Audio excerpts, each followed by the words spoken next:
Hello Johnson Admissions, my name is John Raybold. I'm applying to the sequential MEng MBA program in 2019. I chose the video format for the back of the resume for two reasons. First, it allows you to put a face to the name, and then the second reason is it allows me the opportunity to show you what truly inspires me. So let's get started.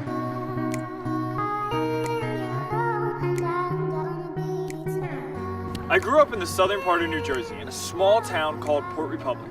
This is where I learned my ABCs and my 1, 2, 3s.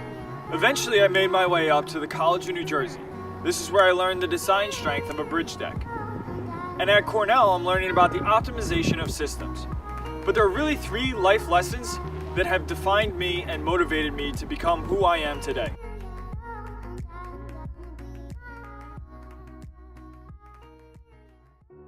This is where I learned my first life lesson. Work equals force times distance.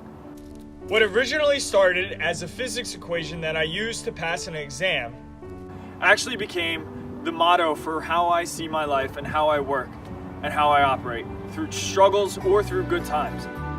Because work or success isn't just generated by how hard you can hit something or how smart you are to solve a solution, but it also matters about how long you can sustain that distance or how long you can actually go. So for me, work equals force times distance means a lot more than just a standard physics equation. It's actually how I see my life and how I go throughout every struggle or any failure that I see. When I was a fourth grader, my dad took me to go see New York City. Nothing was cooler than visiting the World Trade Centers. At the base of the towers, I recall staring up at the very top and becoming dizzy, just from the overwhelming height. Once I got to the top and started to look around and look through the windows, I was amazed by the height.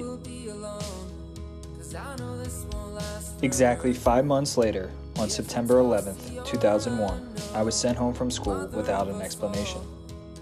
Initially, it didn't occur to me what had happened or how big of a tragedy it was.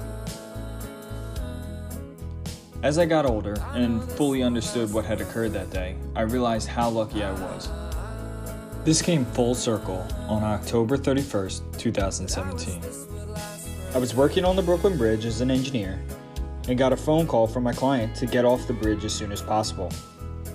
Later on, I found out this was because of a terrorist attack in downtown Manhattan. It would turn out that terrorist was supposed to go onto the Brooklyn Bridge, directly where I should have been checking that day's production. This brings me to my second life lesson. Even though the sky is the limit, you can't take life for granted. Dream big and tackle your goals, because you're not guaranteed tomorrow. The third lesson in my story comes from surfing. Growing up near the ocean has always allowed me to grab my board, catch a ride with a friend, head out to the beach, and then just paddle out.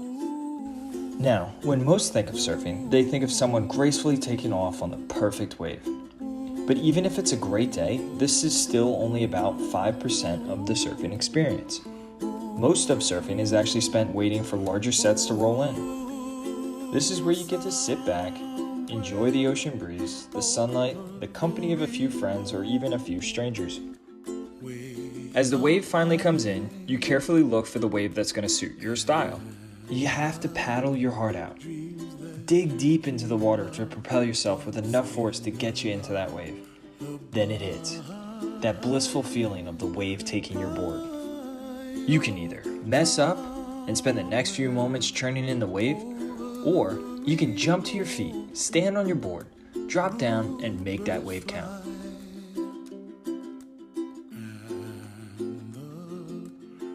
Similar to surfing, in life, you never know when the waves are going to be good, or when that opportunity will present itself, but you have to be prepared.